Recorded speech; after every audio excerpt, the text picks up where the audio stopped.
Would you mind not coming to the wedding? You're a high school dropout. It's embarrassing. I never thought my own son would say something like this to me. Was it my fault for the way I raised him? Is it because I dropped out of school? Or has my son lost his way? My mind went blank, and it felt like something inside me just snapped. I'm Anastasia. I'll be turning 45 this year.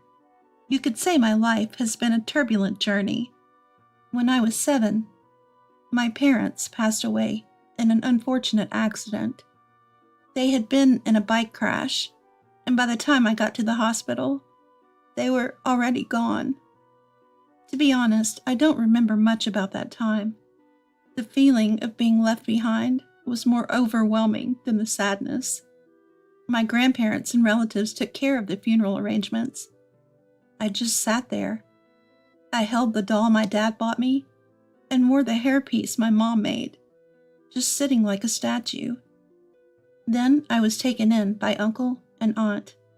Living with them, whom I hadn't been close to, felt awkward. I couldn't treat them like my real parents, and the emotional distance grew wider. On top of that, uncle and aunt didn't get along, and the atmosphere at home was always tense. I was thankful they took me in, but it was not a comfortable place to be. I wanted out. So when it came time to graduate middle school, I made a choice. I decided not to go to high school and instead got a job. Uncle and aunt seemed relieved when I left. I found work in a factory. I chose it because they would hire a dropout, and they offered housing. The work was exhausting, sorting pants, unloading cargo, and other manual labor. That's where I met Daniel. He was 2 years older and mentored me at work. Anastasia, you're always giving your best, huh? At 16, I had no idea how good it felt to be complimented. Looking back, I was never really praised by teachers or family growing up. But then I met Daniel, and we clicked right away. We got married when I turned 20. Daniel truly loved me and was always by my side, despite how lonely I used to be. My in-laws were understanding too, never mocking me for dropping out of school. "You've had it rough." "Good job getting through it," they'd say. A year later, we were blessed with our son Henry. However, after giving birth, my health didn't bounce back right away. Dizziness and lightheadedness became frequent, making work at the factory difficult. I asked my employer for an office job, but there were no openings. "Sorry, we can't accommodate that right now," they said. There was the option to transfer to another branch, but it was over an hour away from home. With young Henry to consider, commuting wasn't feasible. After discussing it with Daniel, I left my job of 8 years.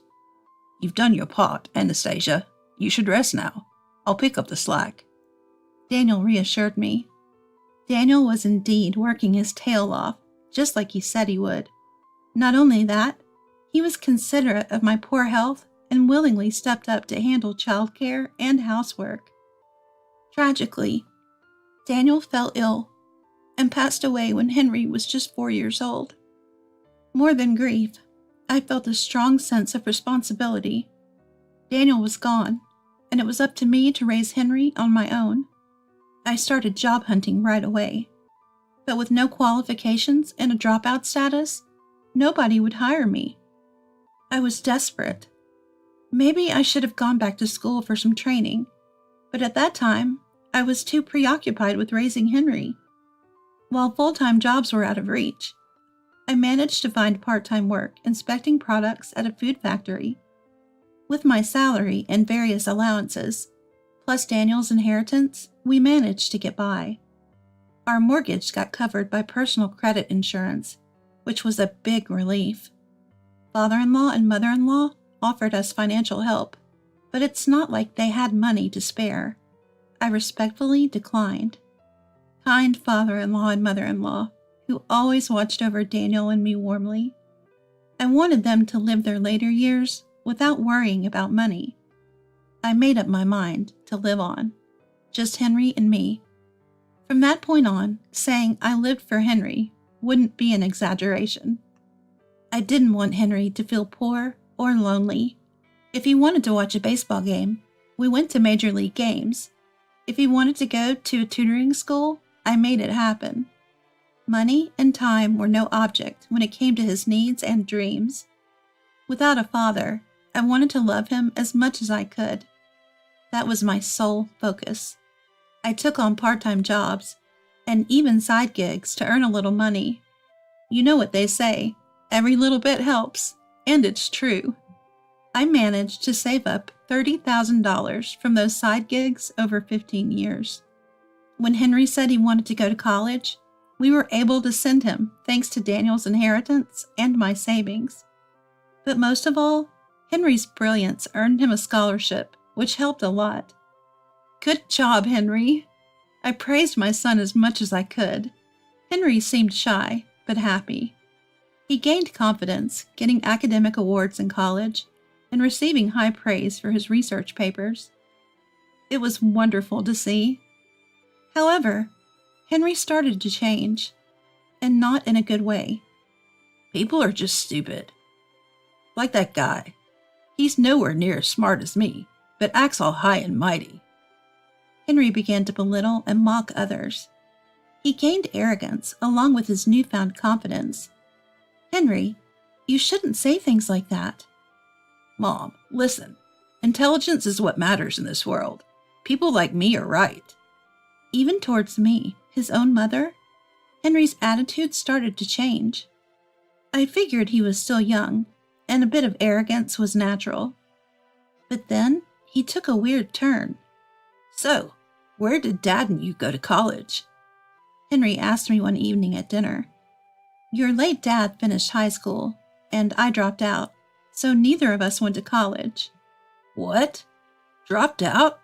Are you serious? In this day and age? Henry's eyes widened, his face full of disbelief. He probably didn't know about our educational backgrounds, since we never discussed mine or Daniel's past with him. But was it really that shocking? The disdainful look Henry gave me is something I'll never forget. How can you even boss me around? You're just a dropout. I can't even think of you as my mother anymore. His words left me speechless. Henry, watch your mouth. Shut up. Don't talk back, you dropout. Henry's shouting echoed throughout the house. From that moment on, he made it a point to belittle me for being a dropout at every opportunity. So, because you're a dropout, you couldn't even get a decent job? Don't you think that's really messed up in today's world? What do you think? Are you jealous of me, an excellent college grad? Initially, I was hard on him. But Henry stood firm, refusing to consider dropping out, and eventually I stopped saying anything. Then Henry moved out as soon as he got a job. He'd hang up abruptly whenever I did reach out, so I decided to limit contact. I thought he'd come to realize his mistakes someday. I was convinced he'd eventually realize his mistakes. But then, on an unexpected day, I got a rare call from Henry. Can I come over? He asked. Elated by the rare chance to see my son, I happily said yes. When he was living at home, Henry was always in a foul mood. Now he showed up at the door with a bright smile on his face. And he wasn't alone. He brought a beautiful woman with him. This is Lily. She's a senior at my workplace. And we're on the same fast-track career path. We're planning on getting married, he said. I was taken aback, but overwhelmingly happy. Oh, that's wonderful. Congratulations. Nice to meet you, mother-in-law. I look forward to our future together, Lily said nervously. Don't be so formal, Lily. Right, just relax. We're family now. Yes, mother-in-law. Lily seemed to loosen up after I reassured her with a smile. They left after some light pleasantries. I was overjoyed that Henry, my late husband Daniel's legacy, was getting married. Even if we had grown apart, Henry is still the precious legacy of my dear Daniel. No matter the harsh words or the criticism, he's still my cherished son. Seeing Henry today, I wonder if he's had a change of heart, reflecting on his past actions. His attitude towards me seemed normal, and I felt like we could finally return to being just a regular parent and child. But I was mistaken. That same day, Henry called me. Don't say unnecessary stuff to Lily. Like what? About you being a dropout or your embarrassing job. Henry started calling me you instead of Mom. It seemed I was wrong about his change of heart. Henry, you shouldn't be thinking like that, I warned. Shut up. Your low education makes your opinion irrelevant. Stay quiet, dropout, he said, and abruptly hung up. Nothing had changed. In fact, he'd become even more disrespectful. Where did I go wrong in raising him? I was left feeling like I was on the edge of despair, phone still in hand. Do you knit as a side job, mother-in-law? One day, when Lily came to visit, she saw a bunch of yarn in the living room and asked, Well, yes, I'm not great at it or anything, though. But that's amazing that you do it for work. I've always wanted to try knitting, but I'm so clumsy. Oh, I'd be happy to teach you. Really? That's awesome. When was the last time someone complimented me like that? It reminded me of the good old days when Daniel was still alive. Lily and I started communicating personally, knitting together and even visiting fabric stores. She felt like a true daughter to me. Lily is a considerate and kind woman. The wedding is going to be so much fun. The closer we got, the more I worried about how good of a person Lily was. Would she be okay marrying my son? Henry's the kind of guy who mocks his own mother for dropping out. How he treats his mom will eventually be how he treats his wife. Henry is gentle in front of Lily, but I'm the only one who knows his other side. Should I tell Lily? But is it my place as a mother to ruin my son's happiness? It was a daily struggle for me. Actually, can you not attend the wedding? Despite the wedding being just 2 weeks away, Henry showed up at my house to say this. What are you talking about? You dropped out, right? It's embarrassing. I want my educated uncles to take the parent seats instead. Your uncles aren't your parents. It's obviously not going to happen. Don't make me say it again. Don't embarrass me. Just disown me. Having a dropout for a mother is a stain on my life. At that moment, something inside me snapped. Talking to someone with such thoughts is a waste of time. The abhorrence in front of me no longer felt like my son. Fine, I'll stop considering you my son. Is that okay with you? I calmly told Henry. Whatever. Henry scoffed at my words. Then I'll inform Lily. No, I'll tell her. No, I'll make it clear. Stop. Don't do anything stupid. I ignored the panicking and yelling Henry. Hi, Lily. It's me. Mother-in-law, what's going on? Henry says he doesn't want me at the wedding, so I'll be absent. What? Why? He's embarrassed to have a dropout mom. Are you sure you want to marry such a prejudiced person? I could sense Lily was at a loss for words over the phone. What the hell are you saying? Henry yelled violently. I looked at Henry, expressionlessly. Give me the phone. Henry snatched the receiver. Lily, this isn't... Look. Henry, you're just... It seemed Lily forcefully hung up on him. Henry stood there, still holding the receiver, looking stunned.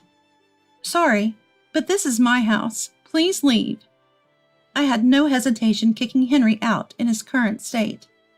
Sometime after that incident, Lily came to visit our home with her family. Just as Henry was organizing his belongings at my place, I declared that I would throw everything away.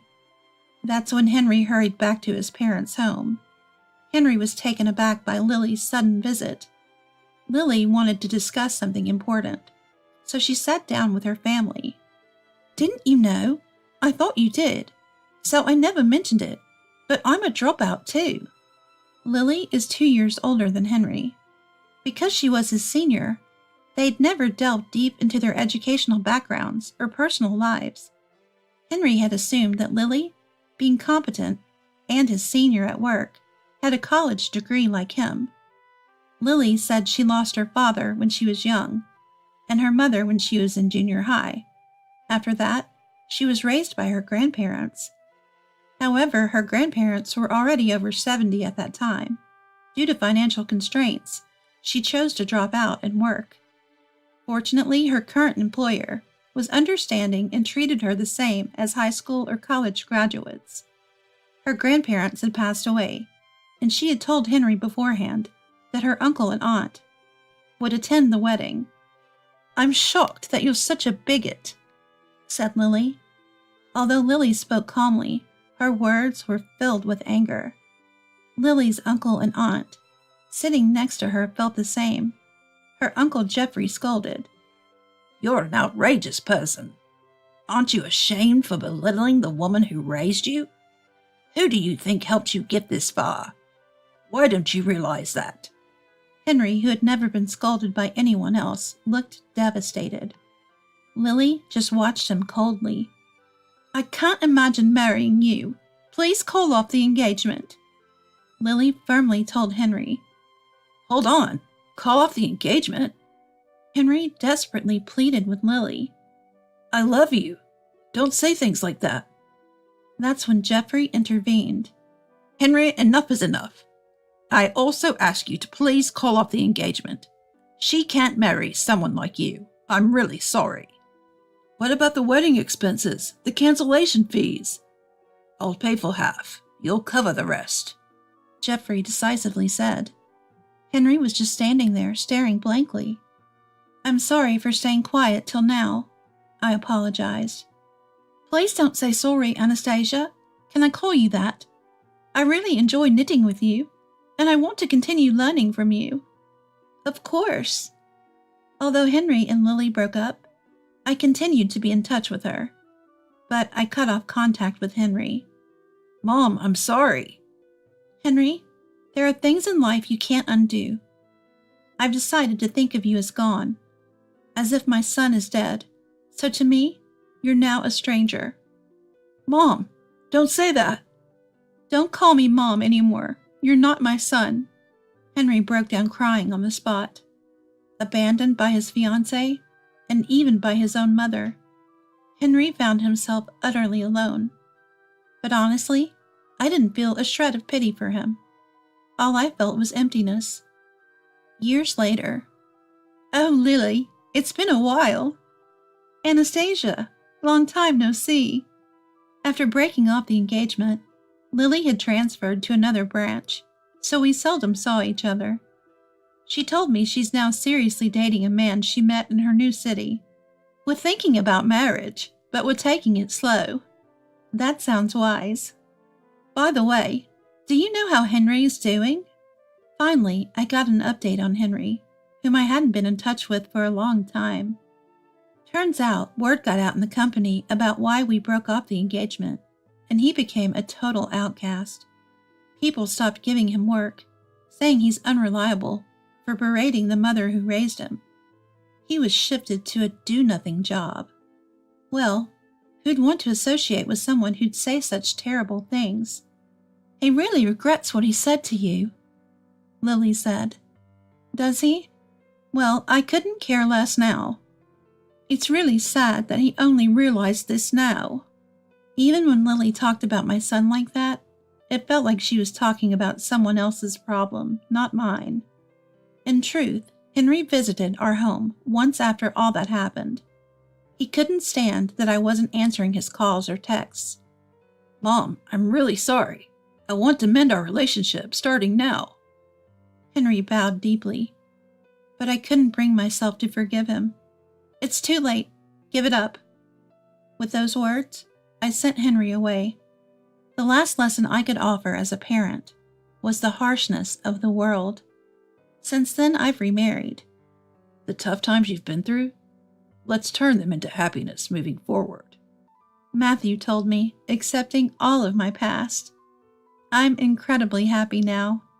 And maybe, just maybe, This happiness is a gift from Daniel in heaven. I savor each day as I live it. As for Henry, to be honest, I'm not even sure if I feel he's my son anymore. Was that really my son? I can't help but question it. Did I ever imagine that I'd feel this way towards Henry, the son I was willing to give up my own life to protect? No, no one could have ever seen this coming. This is the last life lesson I can give you. In my heart, I make this plea to Henry. All I can do now is sever ties with my son and make him reflect on the gravity of what he's done. That's all that there's left for me to do.